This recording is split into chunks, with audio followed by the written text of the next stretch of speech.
નમસ્કાર. આપણે ઓખા રણ વિશે ચર્ચાઓ કરી રહ્યા છીએ. આપણે અત્યાર સુધી જોયું કે અનિરુદ્ધજી ઉષા, ચિત્રલેખા અને બાણાસુરની વાત સુધી પહોંચ્યા અને અનિરુદ્ધજીને નાગપાશમાં કેદ કરી દેવામાં આવે છે, બાંધીને. ઉષાજી વિલાપ કરે છે. ત્યાં સુધીની વાત આપણે આગળના અંકમાં સાંભળી.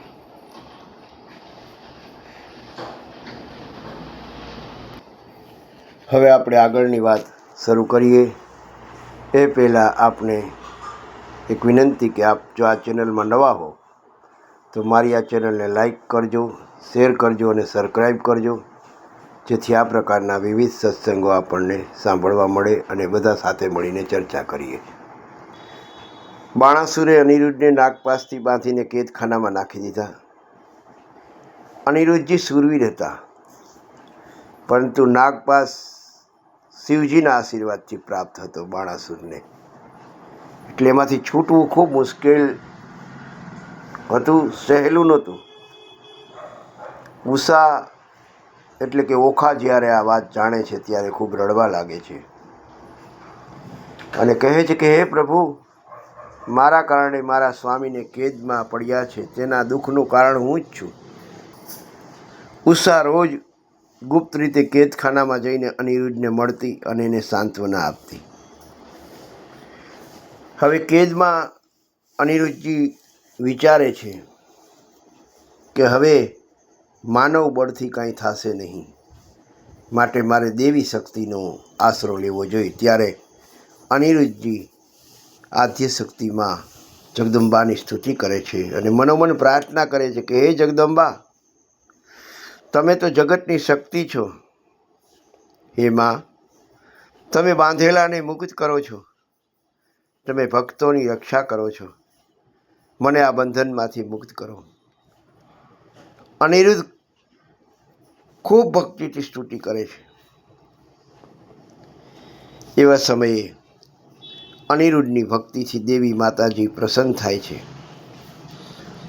દર્શન આપે છે અને માતાજીને કહે છે કે હે અનિરુદ્ધ, તું શ્રી કૃષ્ણનો પૌત્ર છે, તું મહાવીર છે અને તારી ઉપર મારો આશીર્વાદ છે.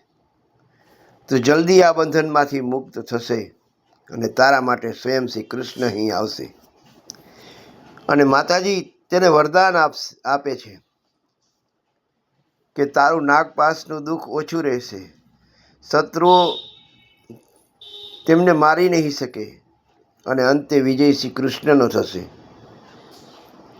અનિરુદ્ધજીને ખૂબ શાંતિ મળે છે. આ તરફ દ્વારિકામાં શું થાય છે? 1 દિવસ, 2 દિવસ, 3 દિવસ અનિરુદ્ધજી દેખાતા નથી. મહેલમાં ચિંતા થાય છે. પ્રદ્યુમનજી, રૂક્ષ્મણીજી, સત્યભામા, જાંબવંતી આ બધા ચિંતિત થાય છે.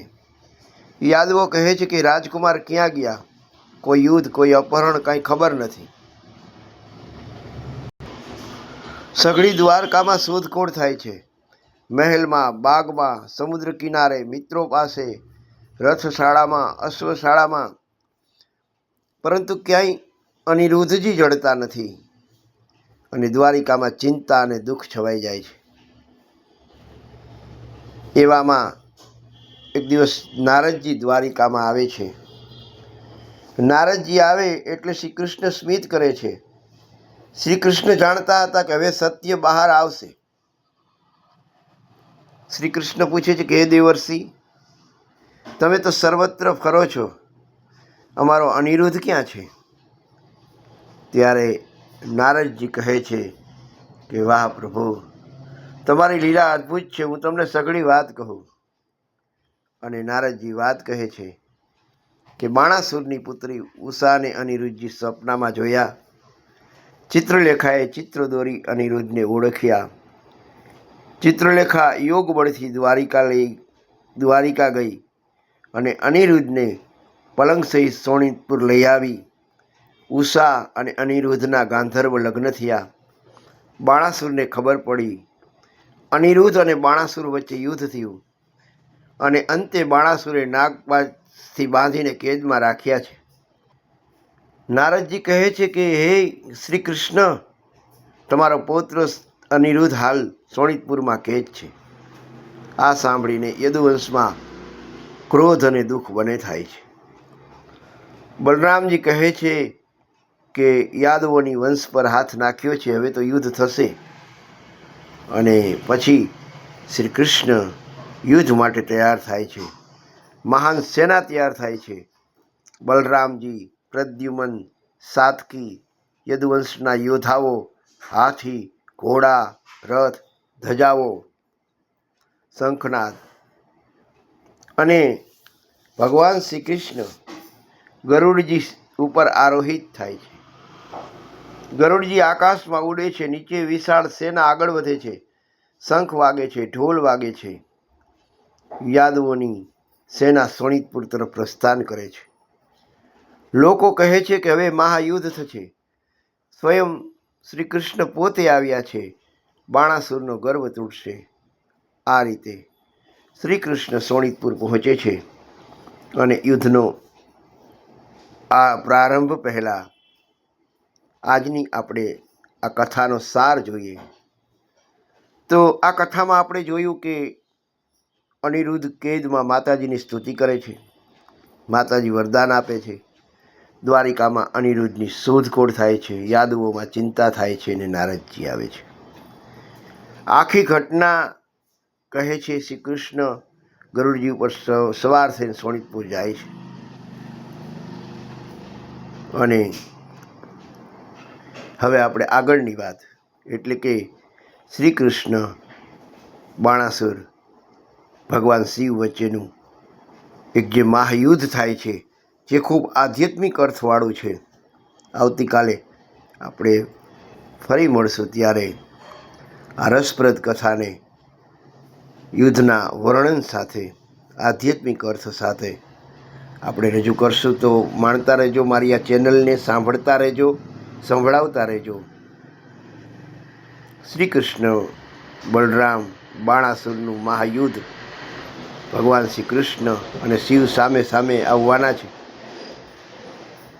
આ રીતે ખૂબ સુંદર મજાની કથા જે છે. આ કથા માત્ર યુદ્ધની નથી, પણ અહંકાર અને ભગવાનની કૃપા વિશે પણ છે. એક ખૂબ નાનકડો વિચાર રજૂ કરીએ તો એમ કહી શકાય કે બાણાસુર પાસે બહુ શક્તિ હતી, પણ અહંકાર બહુ હતો. અનિરુદ્ધ કેદમાં હતા, પણ તેમની પાસે ભક્તિ હતી. અંતે જીત હંમેશા શક્તિની નથી થતી, ભક્તિ અને ભગવાનની કૃપાની થાય છે. આટલું કહીને આજના દિવસ માટે વિરમું છું. આવતીકાલે ફરી મળીશું આગળની કથાના આગળના દોર સાથે.